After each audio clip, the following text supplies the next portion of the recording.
Betty Aol Acan is a Ugandan educator and politician who has served as the leader of opposition in Uganda's parliament since that August 2018. She was appointed to that position by Patrick Amuriat, the president of Forum for Democratic Change, the largest opposition party in the 10th parliament, 2016 to 2021.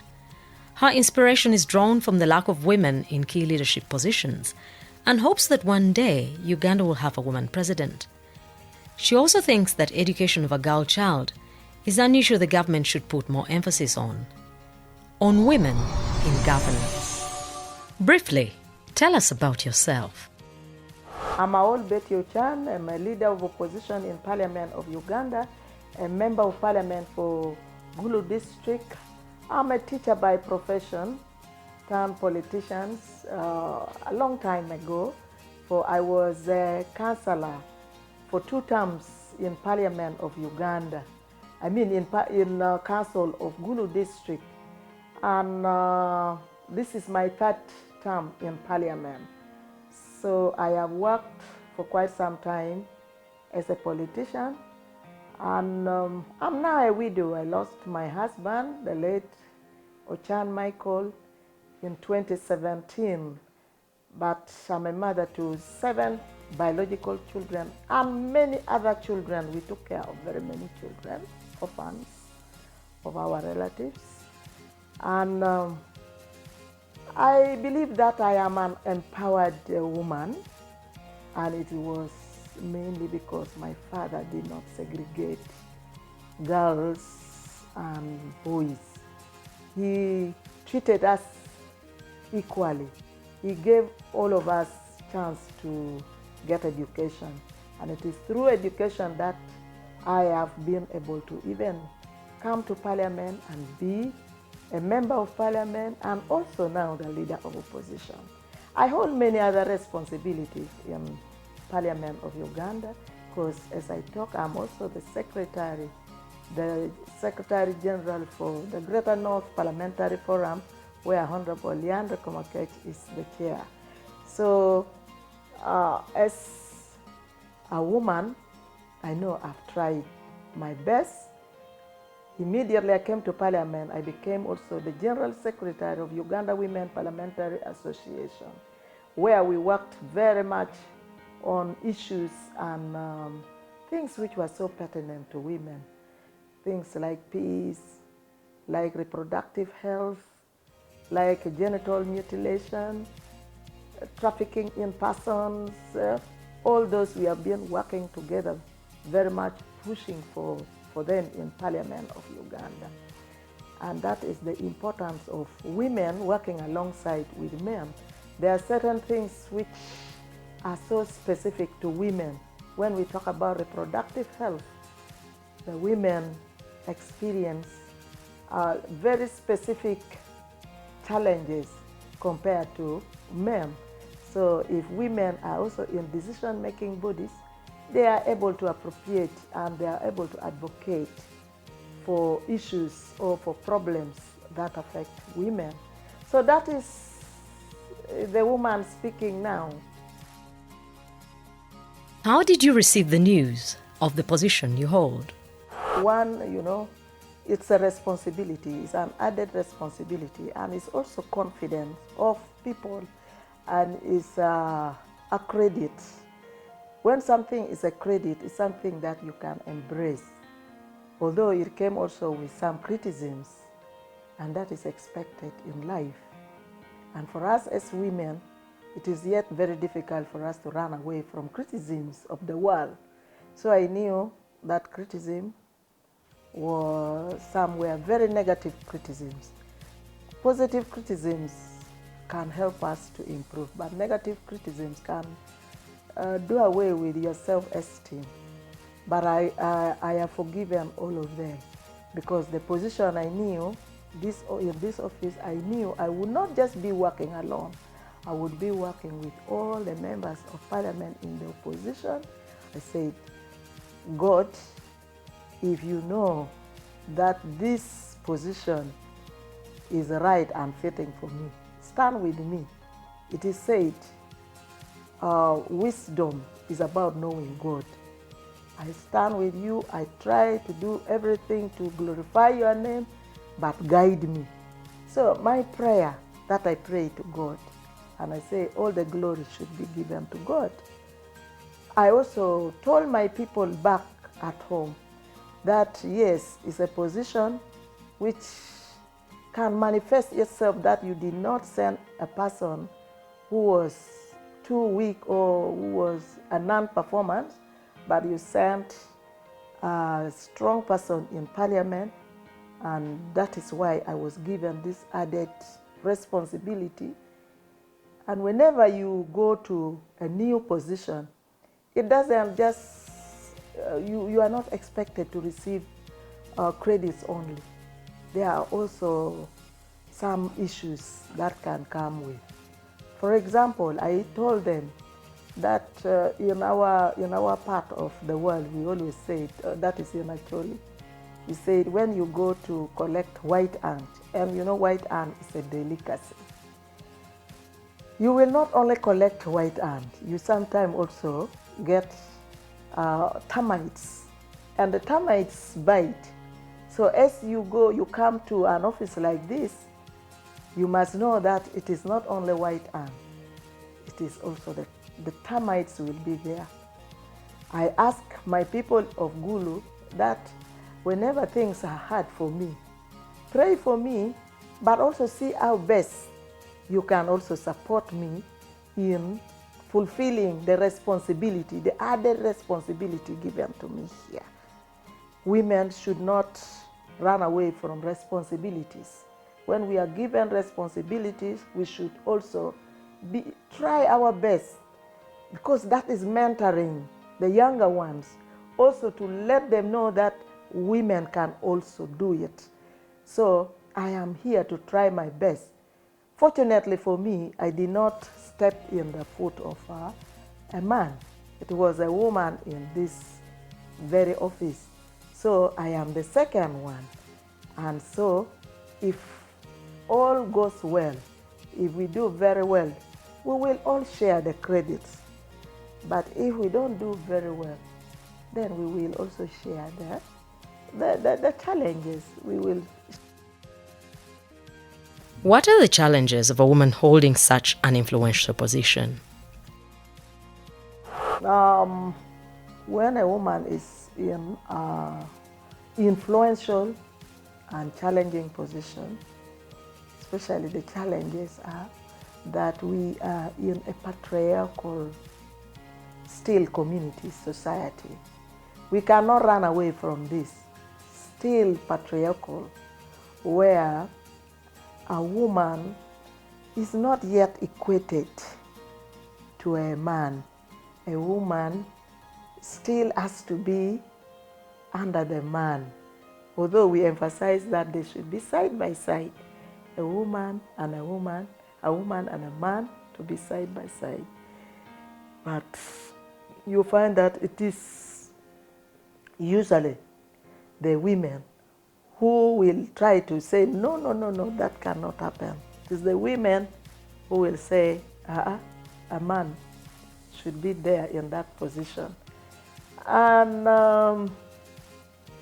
I know in the Convention of Elimination of All Forms of Discrimination Against Women, that protocol, that big law is there, that we domesticate, and that was what gave affirmative action, or also our constitution in, I think in chapter 4, where we have also laws about women, trying to give affirmative position to women and other small interest groups. Yes, it's there, and it has been there since, I think, 1972. We had, is it the Beijing platform, and we continue to advocate for women. But I must say, we are not yet there. Even in this parliament, we are now many as women, but a lot of us are on the affirmative position.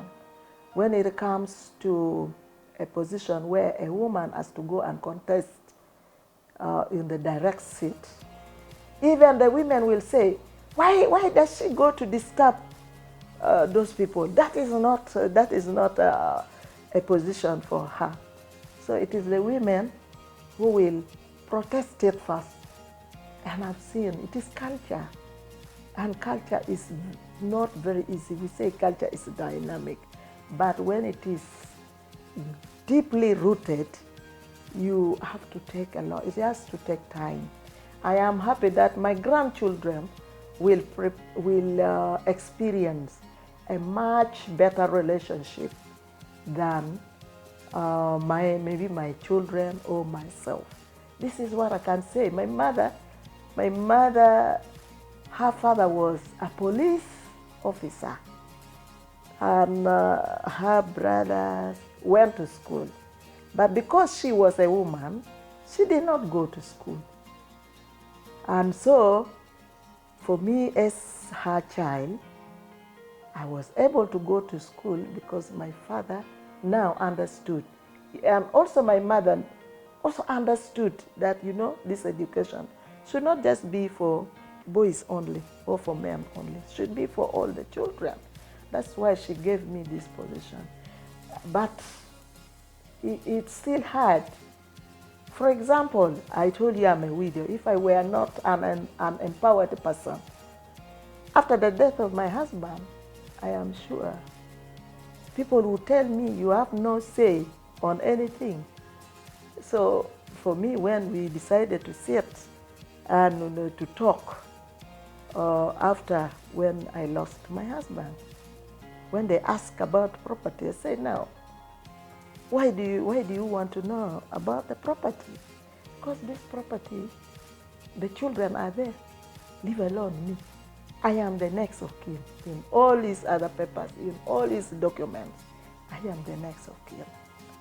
But if you are not an empowered woman, that they can overpower you, the clans, the relatives. So to my fellow women, I know we still have to struggle even in those influential positions.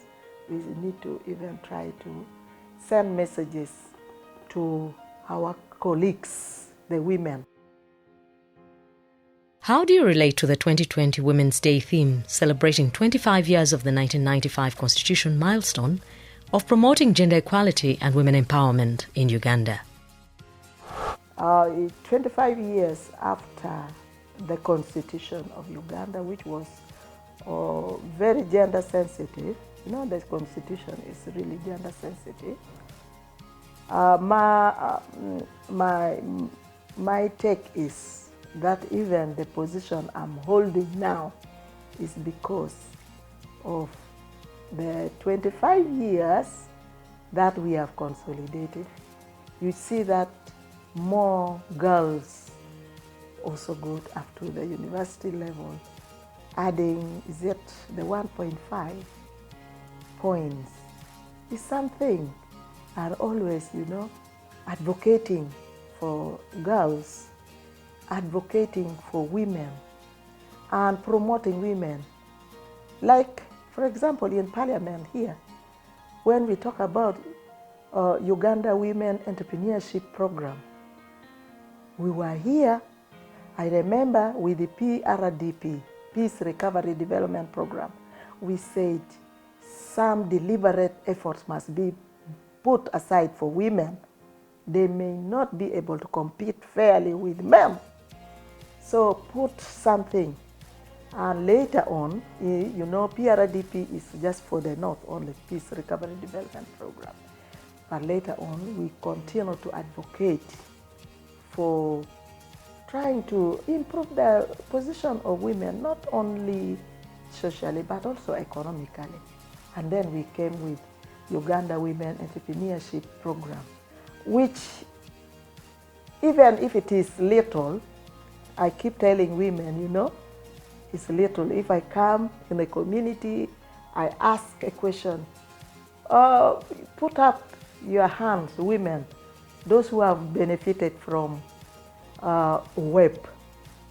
If 5, 6 of them put up their hands, I am always very happy. I tell them, yes, not 1,000 of you can put up your hands at the same time.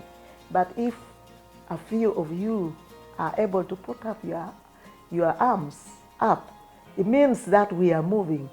A journey of 1,000 kilometers. Start with the first step.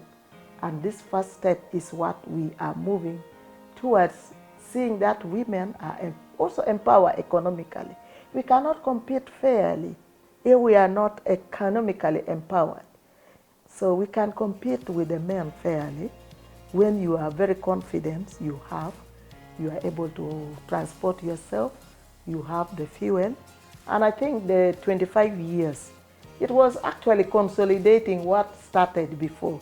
Because I want to just tell you that this efforts to empower women economically, socially, politically, culturally, started a long time ago. I think even during Amin's time, it could have started in the early 70s. So we are continuing to consolidate the game. But we still have the balance of the agenda is still there. I want to tell you that when you go to districts, but even when you come here, when you go to districts, you try to see those in very high position.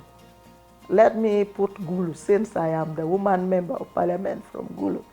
You will find that the chief administrative officer is a man, the production coordinator is a man, the RDC is a man, the education officer is a man, the district health officer is a man. So now where are the women? You just question yourself.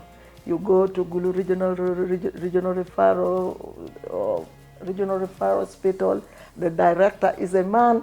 So women, we cannot sit back to say we have reached.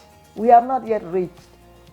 We want to see a situation where those important positions are also held by women. Women work side by side with the men. When you come to parliament, at least you look at the number of ministers who are women. There are many. That is okay. At least it's showing that we are moving politically, we are trying to move.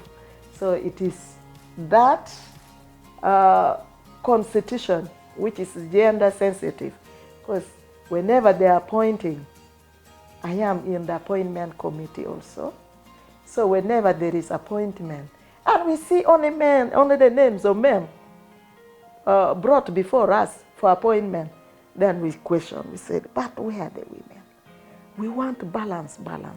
It may not be completely 50-50, but we want to see a situation where the districts are even becoming too many. We say in any district, there should be 1 or 2 members of parliament, 1 man and 1 woman, so that we become 50-50 instead of still being comfortable that at least we are now over 30%, you know, over 30%.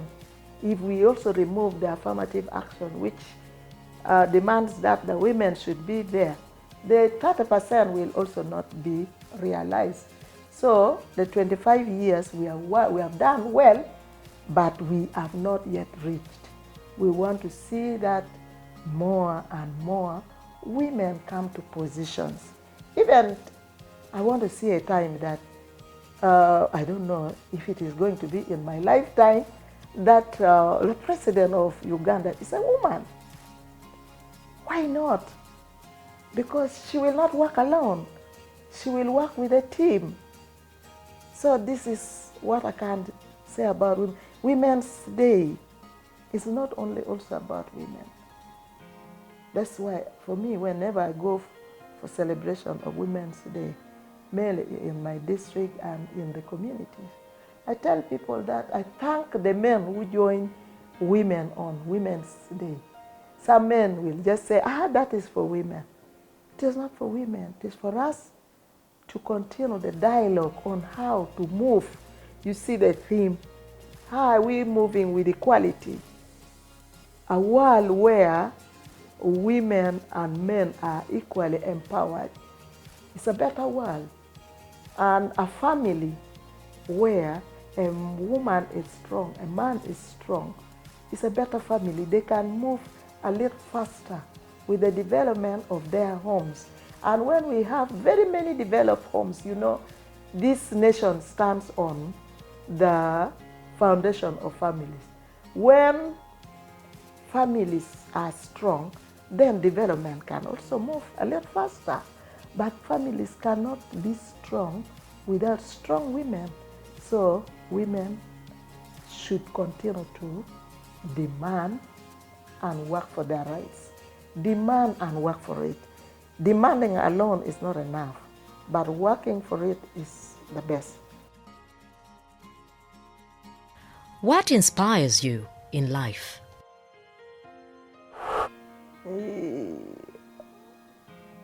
One thing I love is when we have good relationship, to relate with people and to have peace.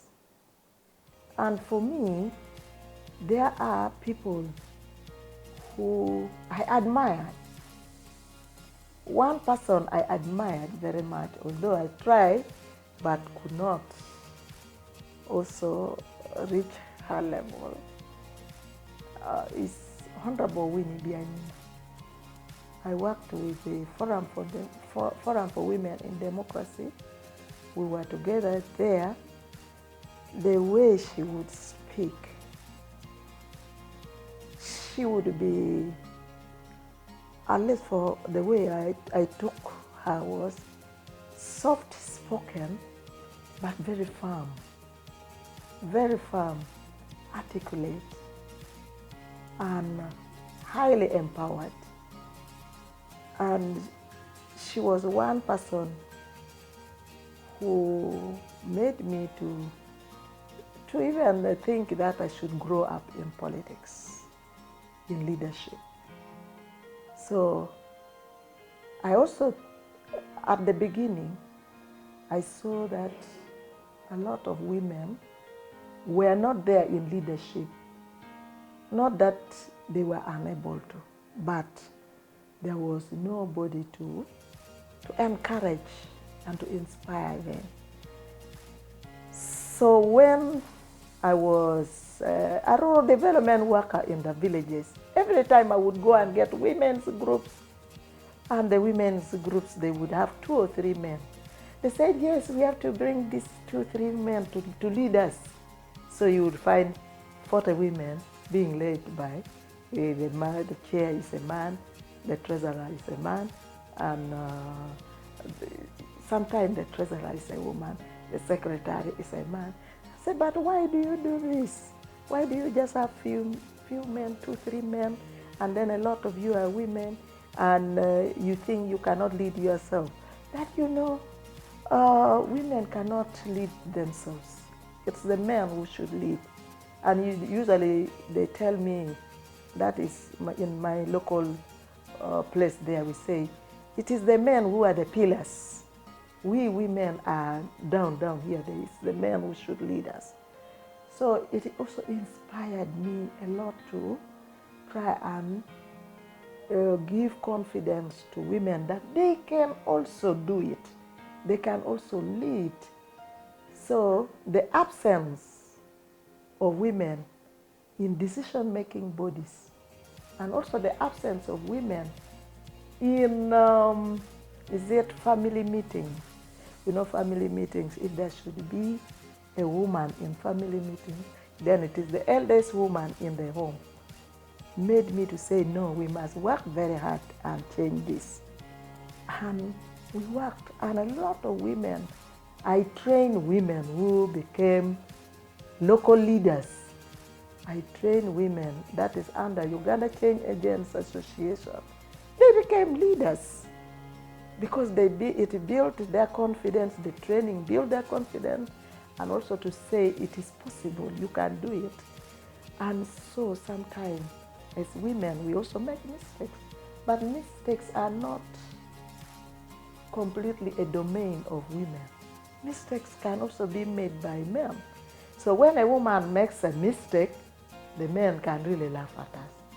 But how about when men make mistakes? So I try to encourage women that don't fear.